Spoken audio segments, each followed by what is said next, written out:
we have the pleasure to host Rachael Tatman from Rasa, from Seattle, joining us in the morning of her time. Rachael has been working as a developer advocate for Rasa. You have a PhD in computational linguistics, right? And previously you were a data scientist in Kaggle, and you're still a grandmaster in Kaggle. So many people know you from that time as well. And I personally appreciated some of your live coding and paper reading sessions, which are on YouTube available. So I definitely recommend that for the broader group. So thanks a lot for joining us again, and over to you to tell us more and explain us conversational AI. Yeah, definitely. Thank you for having me. So I'm going to talk today a little bit about building your first conversational AI project using sort of the Rasa approach, which is a little bit different from the way that a lot of frameworks do it. And I'll talk about some of those differences. And then I'm going to do some live coding. And it's going to go great, and there will be no bugs. Knock on wood. OK.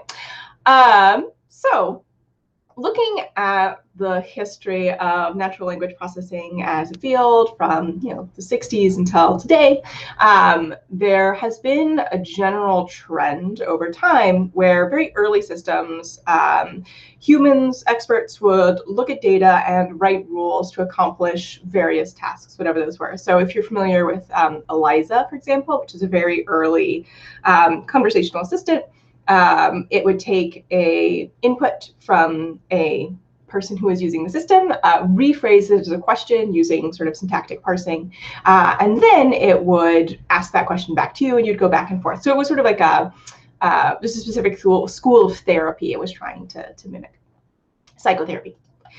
And the big change that's happened in a couple waves, so starting with more recurrent neural networks and currently focusing more on transformers and different deep learning architectures over time, has been that instead of humans writing rules based on their understanding of the data, machine learning algorithms train models based on just the data. So we're removing that part in the middle that requires humans to understand the data set completely and write rules to capture the underlying patterns.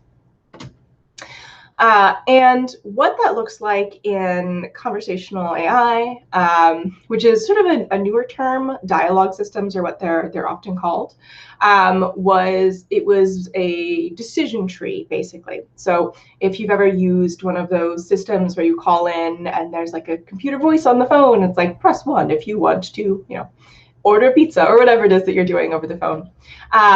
The initial state is just sort of like starts the conversation, and then based on one of the options that you pick or something that you say, you are moved through this conversation in a very predetermined way. And these systems work. They've been in production for a really long time. They do have benefits that they're pretty small to store in memory, but they do have some drawbacks. So probably the biggest drawback for a developer working in conversational AI is that if you have this sort of tree-based system, when you get started, you have to know all the conversations you think people are likely to have. And then when you want to update the system, you need to change not only the node that you need to update, but also all of the nodes that are children of that node in any way. So you can end up with, especially once you get a very large system that's complex, there's a lot of steps, a big headache to try and update these systems over time. So these tend to work best for kind of simple things. A really early popular one was one that would just check stock prices. So before the internet was a thing, people would call into this line and say, what's this stock doing right now? What number is it at? And then they'd get that back. The Rasa approach is sort of in keeping with that general trend of moving towards less rule-based, more sort of extracting knowledge from the data. I shouldn't say knowledge, we're not doing a lot of structured knowledge stuff, but extracting information from data and condensing it in a machine learning way is a little bit more probabilistic. So rather than having like 2 options, and you pick your option, you go down the tree that way, every time a person who's interacting with the assistant says something, we guess what they're doing. and then using that knowledge of what we think they're doing and everything else that they've done previously, pick the best next thing for the assistant to say. So it's a little bit more flexible. You can have different paths, different things that would be represented as different paths in your tree-based assistant, created as a fairly simple set of data, and then you infer from there what your person is likely to want to do. So here we have a sample conversation, and this person, they were asked, do you want to make this your primary email? And they ask, oh, what is it right now? And then this system has determined that what they want to know is what the email is right now. So that's the sort of general idea. And our approach, as opposed to the sort of building a big tree structure, is to start with just a few example conversations, learn from them, and then once you have a working prototype that does most of the things that you want your assistant to do, as soon as possible, get your assistant in front of test users. Because our experience is that it is really hard to predict what people are going to want to do with your system, particularly as user expectation of systems become more flexible and higher, and there's this expectation of more ability to sort of follow you through a conversation. Getting things in front of people and seeing what they do, and then adapting your system to meet those behavioral expectations that your users have, is easier for you because you don't have to sort of intuit what users are going to want to do in the future, and also makes it much easier to iterate your assistant over time. So we recommend using CI/CD to constantly retrain and improve your assistant, and to treat it like sort of any other software system that you would deploy, in that it's constantly updating it and making sure that it works well for the particular place that you've deployed it. And this general framework is called conversation-driven development. That's a term that we use to talk about it. So you start with your working prototype, you share with testers as soon as possible. And then the next thing that you would do is, as you get those conversations back, you review them. So you see if there are any errors in sort of trying to pick out what people are doing next. You see if there seems to be like a group of people that are asking for something your assistant can't do yet, and maybe you add that functionality, or maybe you just add, something that your assistant says is like, oh, actually, I can't do that yet. If you want to do that, go to this website or whatever it is. Annotate real data, so include more training data over time.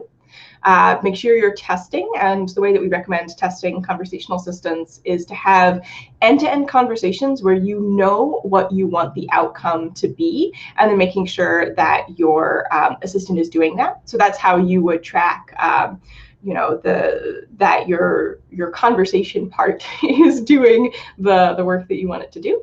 And also to track desired outcomes. So what this is going to look like is going to vary wildly between assistants. For chit chat, which is the task where you just sort of like say funny things and interact with the person in a way that they find enjoyable, chit chat is that task. The desired outcome is often that people keep using the system. So you would look at number of turns as a metric there. Or if you have a commercial system, maybe you're trying to get people to get pizza delivered, and your desired outcome is that people actually get their pizza delivered. So your metric that you would track would be number of successful pizza deliveries, and you want that to go up over time as people are using your assistant. Sorry, make sure I'm muted on all my devices. I missed one. And of course, engineers, developers, we know things go wrong, and having sort of a lightweight way to fix things as those go along, usually by rolling back, figuring out what happened, and then redeploying whatever it is that you did. So today, together, we're going to build a working prototype using Rasa open source. And then the rest of these steps would be done using a tool that we call Rasa X. And Rasa X is, it's a nice interface. You can have multiple people using the same instance. If you want to control permissions, like some people can only annotate, only some people can like push to GitHub, that's a feature that is available in Rasa X Enterprise, which is the product that we sell. But Rasa X is free to use, and then Rasa open source is, as the name might suggest, open source. So today we're just going to be using the open source part of Rasa. All right, so getting down into it a little bit deeper, we've talked about generally how these systems work. There are some specific components inside conversational AI that most of them will have. These are not Rasa specific terms. So a big first one is natural language understanding. And the point of natural language understanding is to take raw language input. Usually that's text. There is work on signed languages and video, and taking that and converting it into a computer readable format. So for us, this usually takes the form of having a turn of a conversation and mapping to that to what's called an intent, which is a way of sorting the thing that the user wants to do into a number of categories that you've predetermined. So for the pizza example, you might want to order pizza, you might want to set your address, you might want to leave a tip. All of those things could be intents that you expect people to have. And then once you have that information in a computable readable format, you also have the history of the conversation, everything that else the person has said.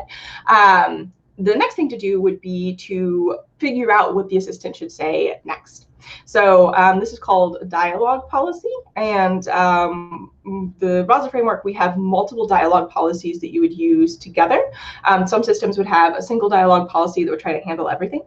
So the three policies that we generally have is a memoization policy. That's not a typo. There is no R in it. It's not memorization, which just says if in the training data I've seen this exact sequence before, keep following along that sequence.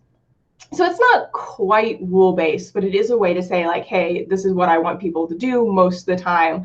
And then if people start to add additional intents that weren't covered in that, you can, adapt, not adopt. You can adapt your system. And then there's a fallback policy, I know I'm skipping, which is what happens when your system's not sure. So either none of the dialogue policies are very certain what to do next, or the NLU is like, that might have been somebody asking to order pizza, it might have been somebody asking to order calzone, I'm not really sure.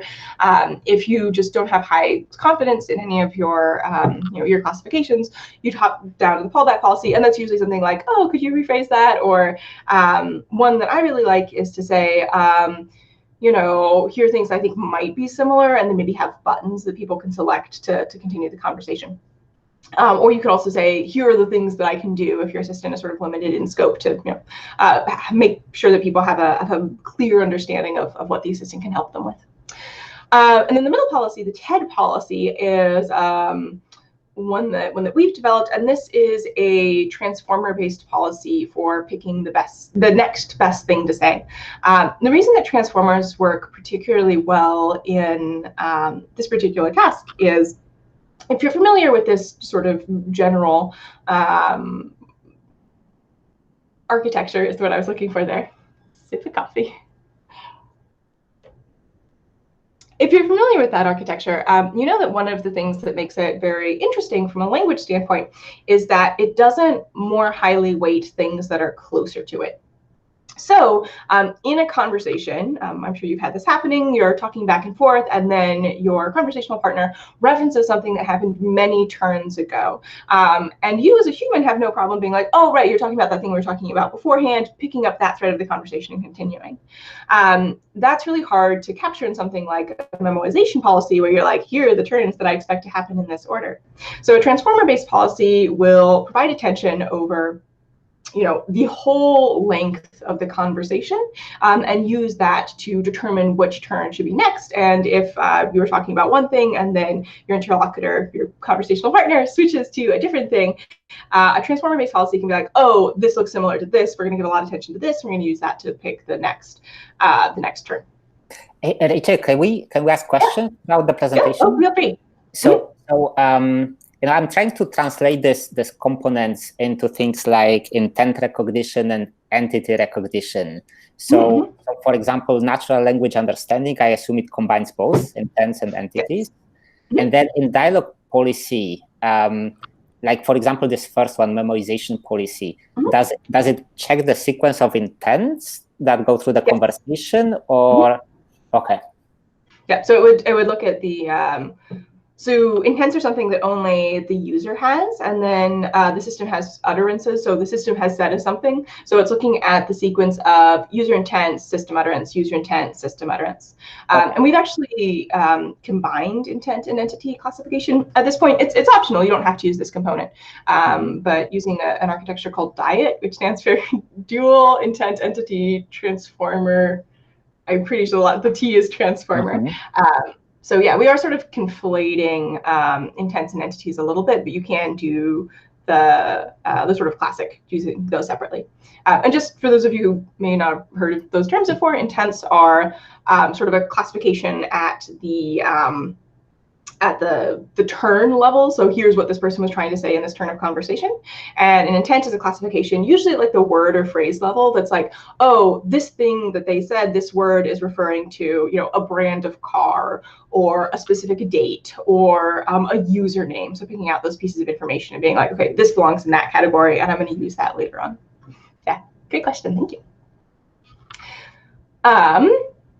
So natural language understanding, including intents and entities, and dialogue policy. Here are some of the options that we have. Usually you would use all of these three together, and we also have other components. And because it's open source, feel free to bring your own. And then the final thing is that your assistant needs to respond to the user. So you can have your responses generated using natural language generation. I know there's a lot of interest in particular with GPT-3 and BERT and other large language models and using those to generate text. For this particular application, particularly for commercial applications, I personally would not feel entirely comfortable with that. And probably the biggest reason is that language models aren't grounded, which means they're not connected to sort of knowledge, structured knowledge about the way the world works and say what is true and what is not true.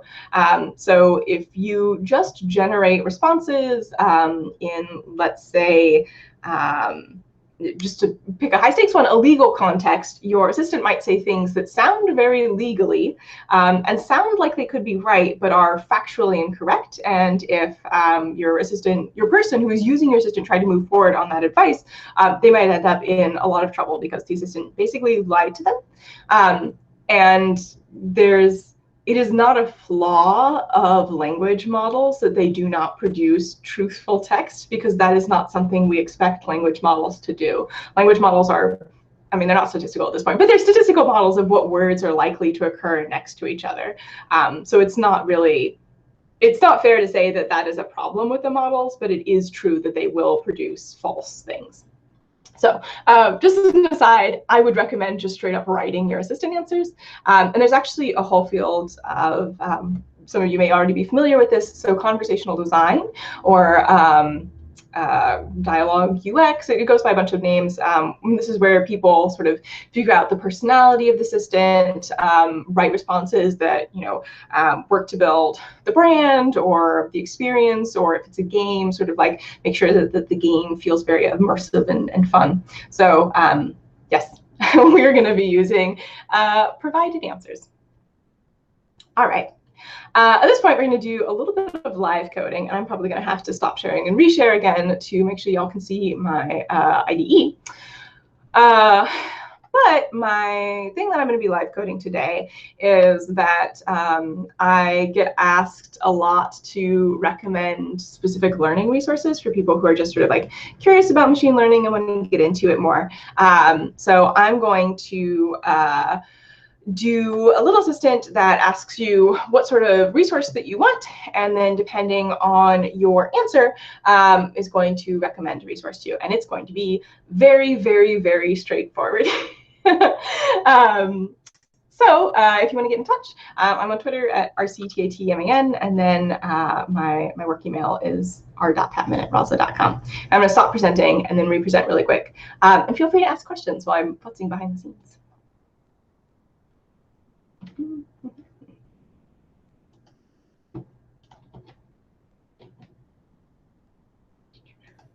And as you're preparing the live coding, which I'm super excited about, can you tell us a bit about what languages are supported with Rasa open source. I imagine because this is open source, it's extendable.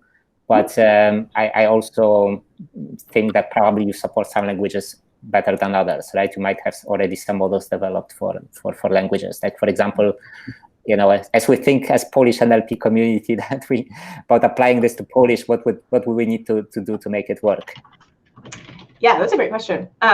So at first I thought you meant computer languages. I was like, the SDK is available in Python, but you could use any language you want. Yes, so the specific two things. So Rasa is language agnostic in the sense that you can include components that will handle any language.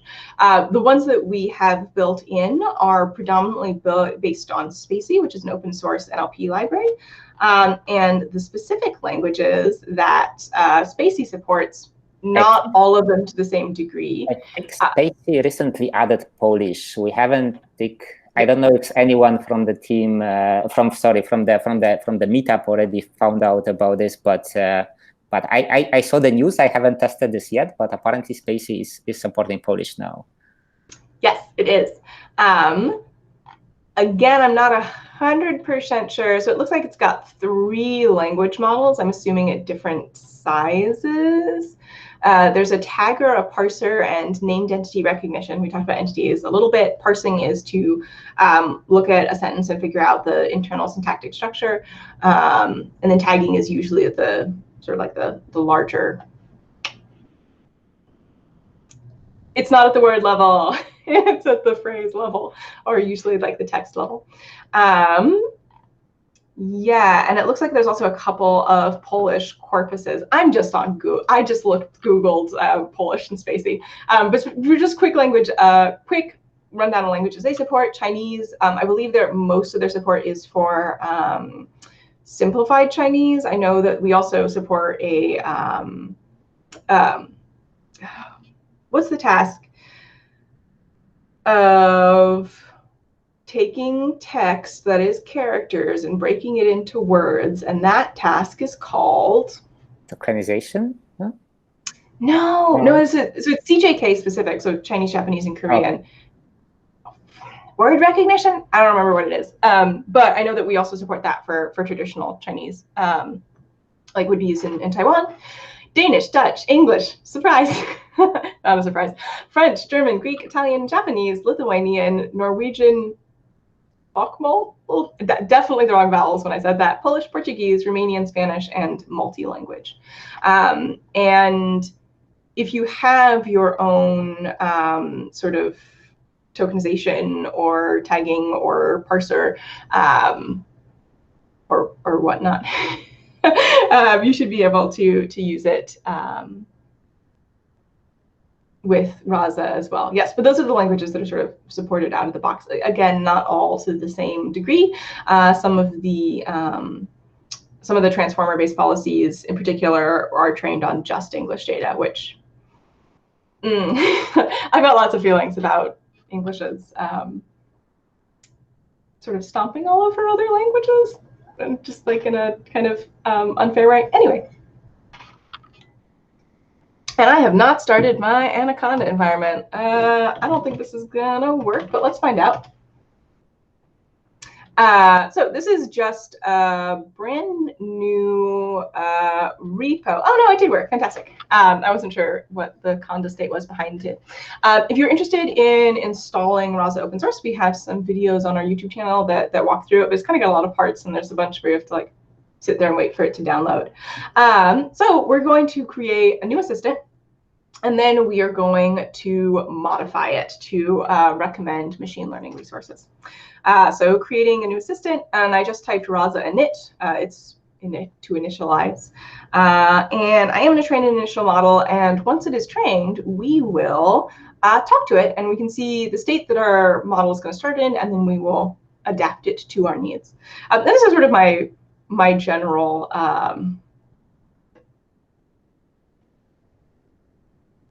recommendation, is to not start from scratch, is to start from an existing project and modify it. Yeah. Oh, so you can see that we are using diet here, so the dual intent entity transformer, but we only have intents, we don't have entities, so it has not been, they have not been trained. All right, and we will talk to our assistant. Let me make this a little bit bigger.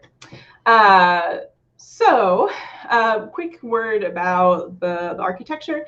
The way that Rasa works by default is that you would need 2 servers. So, well, 1 server that handles the parts that we just talked about. So the natural language understanding, the dialogue policy, the picking what to say next, all of that would be handled in 1 Rasa server. And then if you want your assistant to do other things, you would need a second server called an action server. And this is where you would serve whatever code your assistant would use. So I'm working on an assistant right now that does a dialect quiz for dialects to American English, where it asks you a bunch of questions about how you'd say different things. And then once you have answered them, it says, you sound like you're from Arkansas, or just like a state in the United States. And the parts of the assistant that take in all of the answers and take that and convert it into the format that the classifier expects and run it through the trained classifier and return the classification, that's all done on an action server. And that's in Python. We provide the Rasa SDK in Python, but you can have sort of any arbitrary code that you want there. So to complicate things further. But if you wanted your assistant to, say, interact with the database and start a pizza delivery, that is how you would do it. All right, so our bot is loaded. Let's talk to it. So this is a very simple assistant called MoodBot. This is what will always be created when you do Rasa init. So I'm going to say hi. MoodBot's going to ask, how are you? And I'm going to say that I'm super sad, which is not true. But this is going to take me, if I click it, you won't see because I'm sharing the window. It will take me to a picture of a little baby tiger that looks very cute. Did that help you? Yes, I love baby tigers. I can imagine the picture in my head. And that's the end of the conversation. So we're going to modify this a little bit. So instead of showing people pictures of baby tigers, we are going to be asking them what sort of resource that they want and then pointing them to one of the resources. So quickly going through here, endpoints don't really matter until you do your deployment. The domain is all of the things that your assistant knows about. So this is where you would specify all of the intents, and what all of the intents include, you would specify, we'll talk about that in a little bit, in your data. Your responses, these are the things that your assistant can say back. So you can see all of the things that the assistant can say. It can respond to greetings. It can show you a picture of a tiger. It can ask you if that helped. It can say, great, carry on. It can say goodbye. And then this is included by default in all Rasa assistants. If you ask if the assistant is, is a chatbot, or are you a bot, or are you a real person, or something like that, it will respond, yes, I am a bot powered by Rasa. And we always recommend making sure that your users know that they are not talking to a real person, because they will have different assumptions about the capability of the thing that they are talking to if they know that it is an assistant. And then just some other general configuration stuff. Credentials, this would be important if you wanted to deploy your assistant over REST or something. And then config. This is where you specify what goes into your pipeline. So these are the things that you would change if, for example, you wanted an assistant in Polish. So you can see that I've specified the language is English using the ISO code. And then also, some of these will only work with English. I believe Diet is one of those. One question. Yeah. Could you give additional parameter to this response? For example, in the Polish language, the grammar formal is depend of the sex of the which use this discourse. So you say something different for the man and something different for the woman. Can we parameter this? Yeah, absolutely. So I would do that by asking at the first term, like, which of these terms would you use to refer to yourself or something, to get information to make sure that you have grammatical consistency. Have your user pick that, and then So you can have, I don't believe there are any in this assistant, but slots. So slots are pieces of information that your user has provided that will be stored for the conversation and used for various things. So what I would probably do is I would have 2 versions of the domain. Sorry. I would have 2 versions of the responses, like utter greet underscore, a relevant grammatical tag, utter greet underscore different grammatical tag that's relevant. And this would be like, hey, formal male, how are you? I don't know that that would actually probably be on that. Hey, formal male, hey, how are you? And then the correct form and pick it that way is probably what I would do there. There's probably a more elegant way to do that, but that one would work. Great question. Yes, so other things that it's doing in here. So we are using white space to tokenize, which works in English and I think probably would not work in Polish based on the little that I know about Polish morphology. Various ways of extracting features that might be important further down. And what features you need are going to depend on things that are further up in your pipeline. So the diet classifier, I think, has a specific dependency, and I don't remember which one of these it is, but it's one of these is a specific dependency of the diet classifier. Entity synonym mapper would be like things that are very similar to each other, like glad and happy and joyful, might all be mapped to the same entity. And then response selector. So these you would change depending on what you wanted your NLU to do, and most of these are going to be language specific. Policies are generally not language specific unless they have been trained on a corpus that is predominantly one language. I believe the TED policy has been trained on only English data, so you might want to use a different policy. There is I can't remember the name off the top of my head. One more sip of coffee. There are some policies that will be trained just with the data that you have provided to your assistant. And if you don't have one that you want to use, that might be a good choice. All right, actions. This is where you would put in, whatever Python, or it could be any arbitrary code that you want your assistant to be able to run and use. Tests, this is where you would write the end-to-end conversation that you want your assistant to check every time it's updated. To use tests, you use Rasa test in the command line. And if you're using Rasa X, you can actually save conversations that your assistant has had, either with a tester or with you or with an actual user, as a test, and then run that every time you update the assistant. That's my favorite way of writing tests because it involves less typing for me. And then models, this is where all of your trained models will be stored in order. We don't write over them. And you can also, when you are using Rasa X to deploy, choose which trained model you are using for deployment. So rollback is pretty simple. You would just be like, whoops, actually an earlier model, deploy. And then finally, data. This is the other thing that will be language specific. So NLU is what's going to be provided to NLU. And here are examples of things that look like the thing that I think people are doing. So here we have a bunch of ways that people might say hello, a bunch of ways that people might say goodbye. And these are used more for, so I mentioned I think this one's using diet, right? Yeah.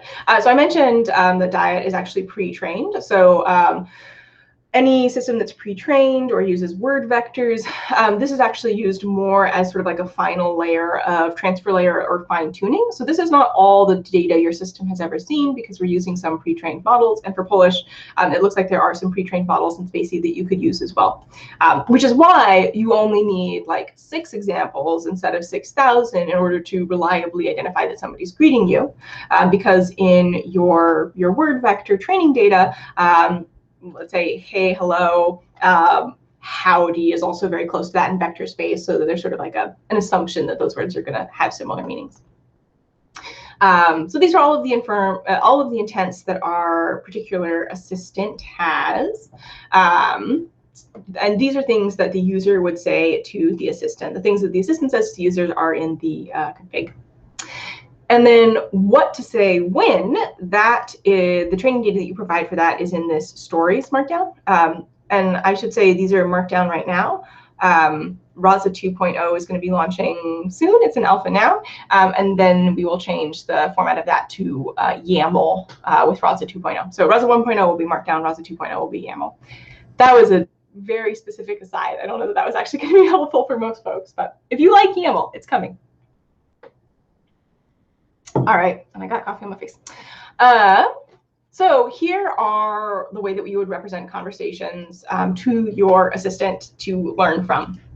So a happy path is sort of the thing that you want your users to go through and do, and the thing that you assume that they're going to do. So greet is something that your user would do, and that's the intent that is identified by the assistant. And then utter greet is what your assistant says, and then mood greet is what the person says. Then the person says they're happy, and then the assistant would be like, oh, I'm happy, you're happy.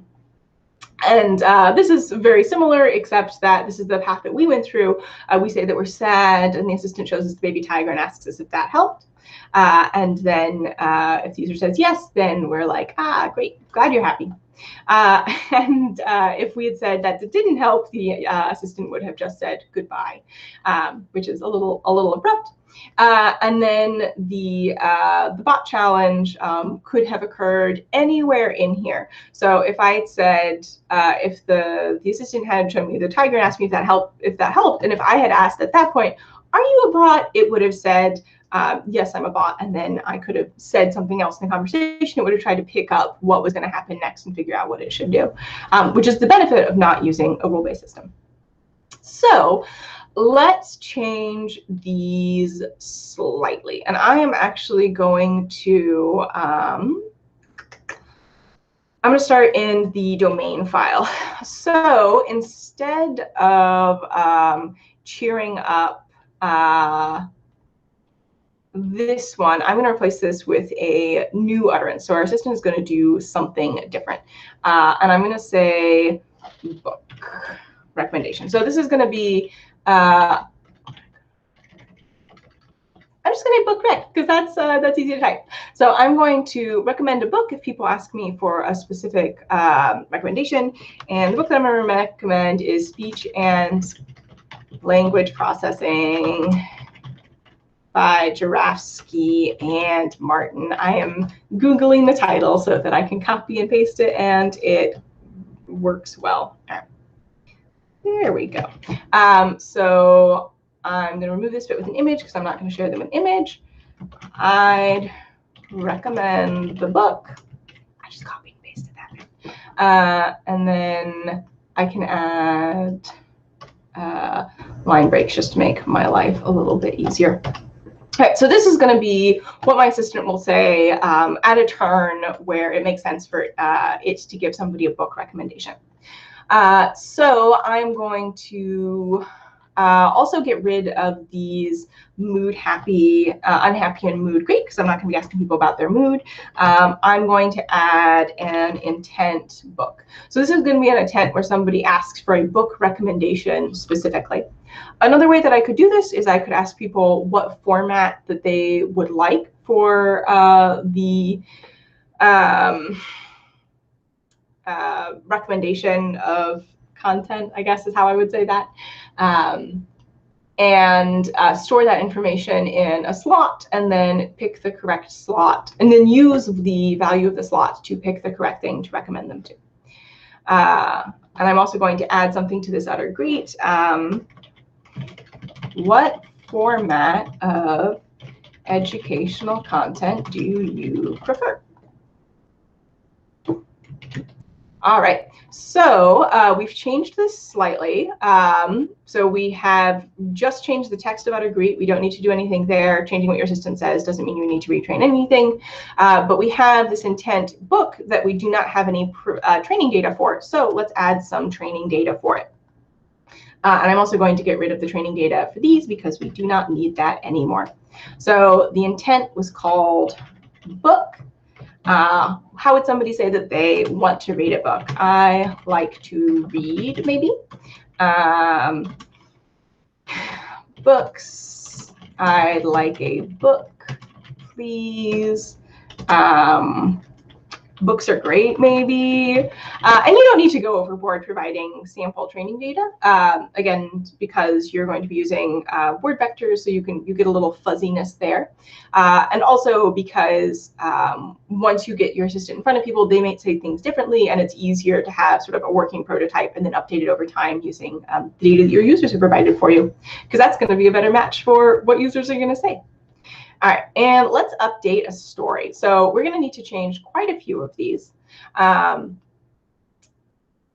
And I'm just going to delete the sad path and the sad path. So these are going to go away entirely. We're going to keep the goodbye. So this is something that could happen at any point. If somebody says goodbye, the assistant will say goodbye. And the bot challenge, of course, so that we want to make sure that people can know that this is an assistant. And I'm going to call this the book path instead of the happy path. Happy path is not a term that just refers to this assistant because it's trying to make people happy. In general, that is the term that people use for the ideal way through the conversation. And that's the whole thing that I was going to say there. But I'm going to call it book path because people might ask for different things. So book is the name of the intent, and then the name of the utterance was utter book rec. So I'm going to add that to my stories and make sure that my formatting is correct. Otherwise, my assistant won't train. Awesome. OK, so now what our assistant should do is greet, and it will have the new greeting text asking me what format I like. And then if I say book, it will give me this book recommendation. And then I don't have to specify that goodbye could be the next term here because we already have an example of that two-turn or one-turn instance. So let's retrain our assistant. And the command for training your assistant is Rasa train. Pretty easy to remember. Coffee.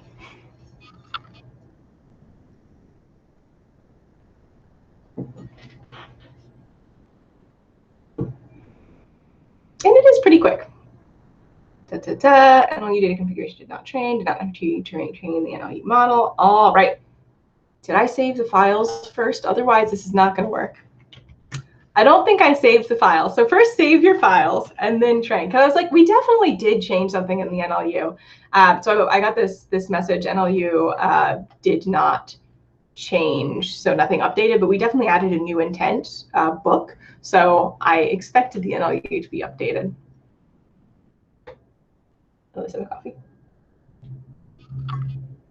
That's what I'm looking for. All right, let's talk to our assistant. So the simplest way to talk to your assistant is to use the command Rasa shell, which will launch a static server, and you can interact with your assistant in the shell. If you have actions, you need to also separately launch the action server so that it will run the code. And I'll also say there's a pretty big delay in me using the shell to talk to my assistant. And that's a Windows thing, but it's not a problem on Mac. And there's a way to fix it on Windows, and I just haven't because I'm lazy. So I'm going to say hi. My assistant says, hi, how are you? What format of educational content do you prefer? I could maybe have phrased that better, because if I were a user, I could have answered, I'm doing great, and then the assistant won't know what to do. But I'm going to say, I'd like a book, to specify the type of content that I'd like. And then a book is recommended to me. I'd recommend the book Speech and Language Processing, blah, blah, blah, blah. And then I'm going to say, are you a bot? And this is a term that has not shown up in the training data in this place in the conversation, but it should be able to handle it. And then I'm just going to say goodbye. As you can see, maybe, hopefully this is easy for you to read. It said, I'm a bot powered by Rasa. I'm going to say goodbye. The assistant will say goodbye, and then the session still remains running, and I can stop by hitting /stop.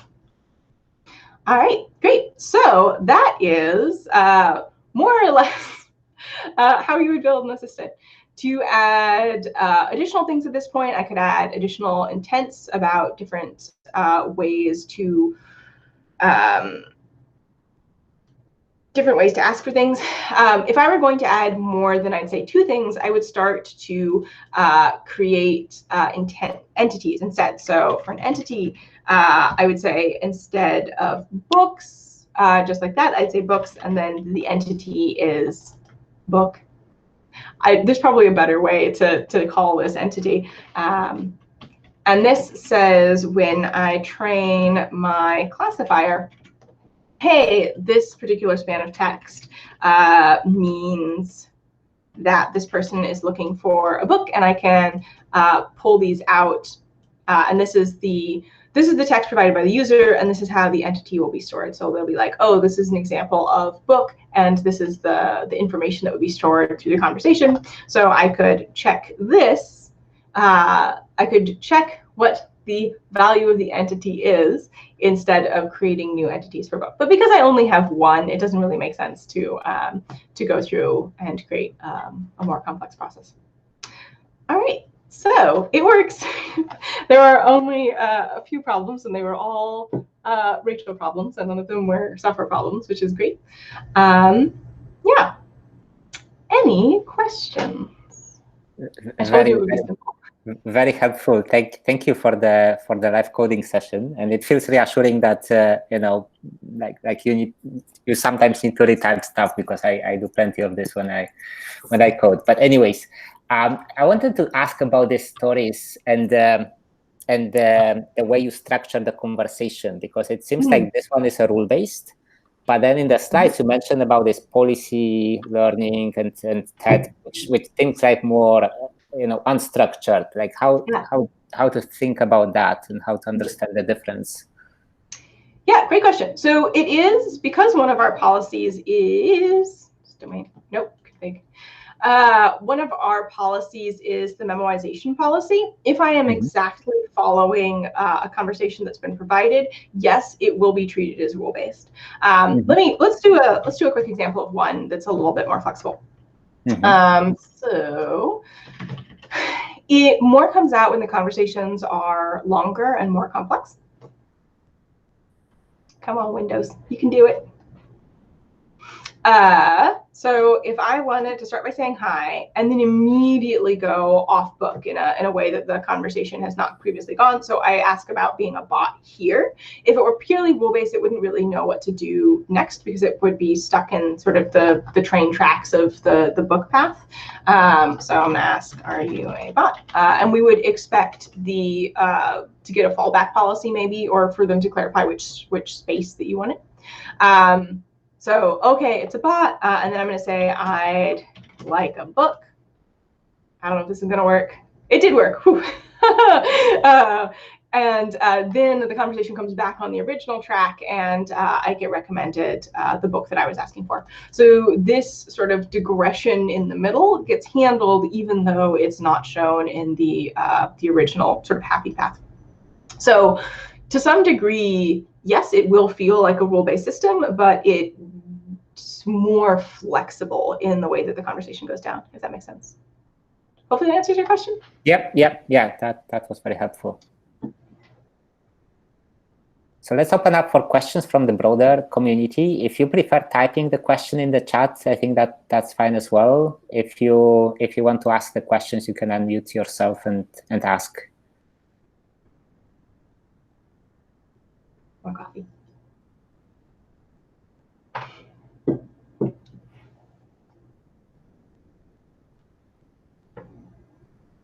In the meantime, yeah, Rafa, go on. How about the slot filling? For example, would like to have some book story or something like this, and how I can configure that my customers say what they would like to buy or something like this.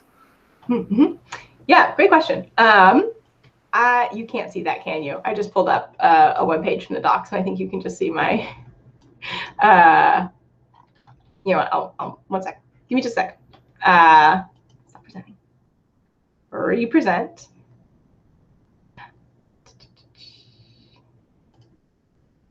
I'm using multiple monitors, so I think if I try to share my whole window, it'll be a fun explanation. All right. Hopefully now y'all can see this. Yep. Fantastic. So yes, absolutely. Very easy to do. And there's a lot of moving parts, so I didn't include it. So you would add it to your domain. Actually, would it be more helpful for me to go through the docs, which you can do on your own time, or to show you slot set in one of my projects that's a little bit more complex? I know the answer to that. I'm going to show you slot set in one of my projects that's a little bit more complex. Sorry, it is still fairly early for me, and I'm coming off a long weekend. It's okay.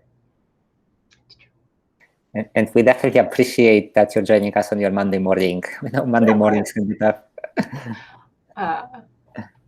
It's a lot of fun for me. I am just maybe not quite as polished as I'd be a little bit later on. So let's open something a little bit more complex. Okay, so this is the assistant that I mentioned recently that I've been working on. Actually, I've been live coding it as well. And this is an assistant that, as you can see, there's a lot of stuff going on. And this is an assistant that does a quiz. So in the domain file, I have quite a few entities. And what is stored within each of these entities is the specific value that the user provides. And this is the way that I'm doing this is very general. So any text the user inputs gets stored to the, stored as the slot for that particular entity. So the slots are here, and these are all, each of these slots is a question to an answer that somebody would have given. As you can see, there's quite a few of them. I can also just tell people what the value of the slot is. So when people finish the quiz, they get a little, a little printout of all of their answers for fun, I guess, to look at. For me to check if the slots are filled correctly. And the way that I'm actually getting the information for this is I'm using something called a form. So forms are going to change in Rasa 2.0 pretty dramatically. So they're going to be part of sort of base Rasa open source, and you don't have to do them through an action. But right now I'm doing them, I'm running them on an action server separately. So here is the form where I'm getting all the information that's filling the slots. There's a lot of slots in this one because I'm asking people a bunch of questions in the quiz. So it's an elicitation form. So the reason you would use a form is if you have a bunch of questions that you're asking in order, and you want to store that information, and you don't want to have to write out a story that's like question, answer, question, answer, question, answer, question, answer. And I think I have 25 slots. So perhaps obviously that story would be a big pain in the butt to maintain. And also people can answer things in different orders. So this is going to fill all of these slots. And the way that I do it is that I have the entity is one that I provided in the domain file. The intent is the intent that I'm going to get this information for. So in my example that we worked through, I had an intent called book. In this example, I have a there we go. In this example, I have an intent called inform, which is just a very general, I'm giving you some information, and then I'm extracting that information. So here's some examples of inform. I'm extracting that information to save it as a slot value. And as you can see, again, I have quite a few of these. This is a bigger project that I've been working on for a while. And scroll. So I have two ways of filling each of these slots. So one way is that if I have recognized it as an entity, I can pop it out of the utterance and pop it into the slot. Or if there was no entity identified, I will get all of the text that the user entered in that turn and save it to the slot value. And that's what I'm doing for a lot of these, because the answers to these questions are like kind of weird. So like for the sandwich question, people can see like a sub or a hoagie or a grinder or a bunch of different other examples. And then I have it's a multiple choice question originally, so I know all of the things that people would do, or it could be other. So I have a validation database for all of the possible options that each of those slots could be filled by. And then I am doing some dynamic programming to do fuzzy matching for each of the slots, to match the slot, to match the raw text input to the closest value that my classifier knows about. You wouldn't necessarily have to do all of these if you weren't doing something where the value of the slot needed to fit into one of a number of predetermined classes. And then once I've done all my validation, I return all of the information from all of my slots. And the way that my assistant knows to ask all the questions to fill all of these slots is in the domain file. I have a bunch of things called utter ask slot name, and this is where I provide the specific task that will be asked by the form to fill the slot. So when you go through and you take the quiz, you ask if you want to start the quiz, and when you say yes, the form launches, and then each of these questions is asked, and your response is stored and validated and stored for later. So this is like the most heavy-duty way to do this if you need to collect a lot of information at once and you wanted to use a form. Hopefully that answered you. I definitely feel like this is like the draw the rest of the owl. There's a joke where someone's doing an art tutorial and it's like, step 1, draw the shapes of the owl. Step 2, here's a finished owl. Just do all the rest of the steps. And I feel like this is a little bit of a draw the rest of the owl situation to show you this way to do it. But it's one way to do it. Yeah, I guess there's definitely more to learn than the introduction class. So we appreciate showing us some of the things that we can do that are more advanced that we can do in Rasa. So can we maybe finish with some recommendations on how you would suggest for people that want to go further into conversational AI? What are some of the resources that you would recommend? Yeah, definitely. So if you are interested in using Rasa in particular, we have on our YouTube channel, there is a series called the Rasa Masterclass, and it should just be like the first set of series. And Yusta, who's another developer advocate at Rasa, has this like very beautiful formatted, very glossy videos that walk you basically through the whole development process. She talks more about deployment. She talks about a lot of the different features that I didn't talk about today. And there's also a book version of that course as well, so the Rasa Masterclass. And if you're interested in getting in more, that's sort of more of a formal way to step you through things and introduce you to all the concepts.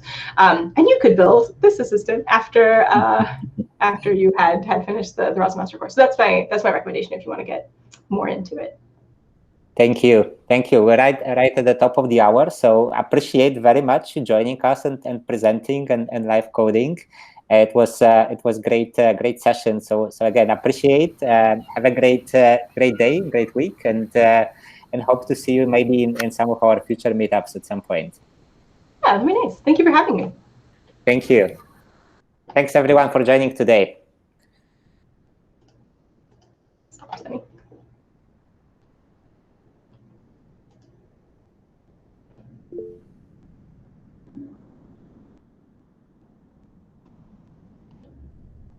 You're very welcome. I don't know if you have any more couple of minutes. If anyone have any other questions, right? Go ahead. Yeah, I got a little bit. Yeah, can I have a question? Yeah, go ahead. I wanted to ask you about input data. Imagine this situation. I have some input data like car manual, for example, Mercedes-Benz, doesn't matter. What if I want to build a program which interprets this data, I mean this manual, which tells us how to open the door, how to run the engine, etc. And I want to this program to learn this data, and when I ask it about how to run the engine, or how to start the engine, the program would tell me press the start button, and this answer would be based on this input data. Is it possible in the Rasa? Yes, it would take some doing. So the way that I probably do that is it requires some sort of like structured knowledge extraction from the manual, and then mapping that knowledge extraction. I mean, the way that I would do it is I would probably parse the manual, assuming it wasn't enormous, look for either specific questions or like clear directions, and then either use sort of like templatic text generation to take the clear instruction, convert it into a question a user might ask, and then use the answer as the answer, and then use the question the user might ask as an intent, or training data for an intent, and then the answer is the answer. Or if there is like an FAQ section or sort of something that's more conversational that the manufacturer already has, that might be an easier way to start it. So if they have like a frequently asked questions section where there's like, here's a question, here are the answers, here's a question, here's the answers, that's one thing I might do.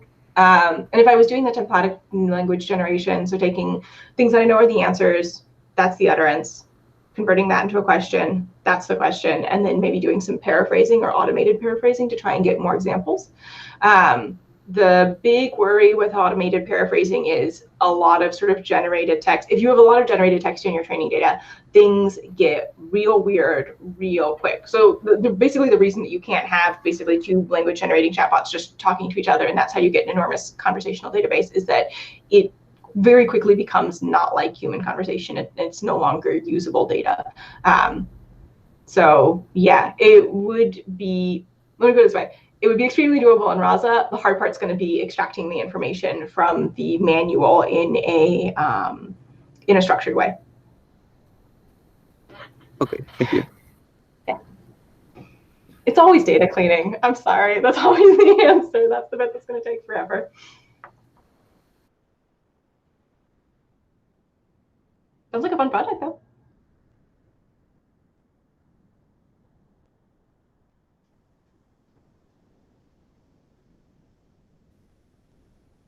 Well, looks like I think we can close up the session, right? Maybe one last question. One more. People are getting shy, more shy. Yeah, you mentioned this book, Speech and Language Processing, and third edition. Do you have idea when are they going to publish it? Because I'm waiting, and it says about 19 October. They draft chapters in progress, but it is still not published, is it? Yeah, I have no idea. Big old question mark. I mean, obviously things are much different now than I think they were when they started planning on the draft. So yeah, no, you'd have to ask them or the publisher. Okay. Yeah, but it is, for those of you who aren't familiar, it is available for free online. So yeah, I know. But you know, the real thing is much better. yeah. No, I have a big copy somewhere of like the second edition. It's a doorstop. Yeah, second edition. I know.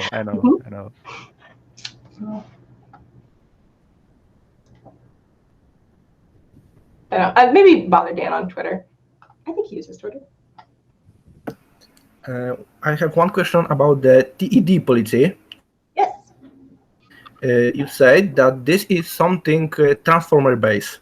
Is exactly the same transformer as the attention all you need paper, or this is something different? So it's based on that architecture. It is different. It has been a while since I read the paper. I'm going to be honest. I think the biggest difference in general, the thrust, I guess, of transformer research is that people are not tending to use it as an encoder-decoder model as much, and are just using the encoder. So like BERT is just the encoder. A lot of the sort of transformer language models just do the encoder, so it's like half the model. Yeah. I can, one sec, I'll get the paper link and paste that in the chat. The blog post, but where's the paper?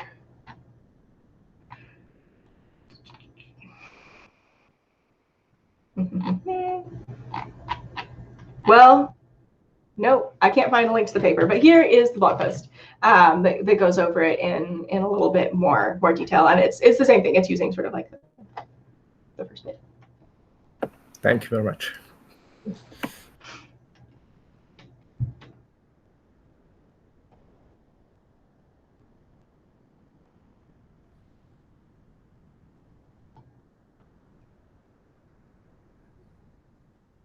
Any more questions?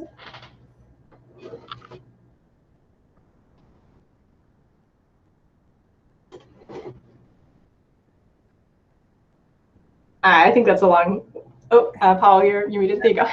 Well, I think it's good. Thanks again for giving us the quick intro. It was really nice. I assume we're gonna have a lot of projects. All right. Thank you very much. Thanks, everyone. See you guys later. Bye bye. Thanks for having me. Bye-bye. Thank you. Bye.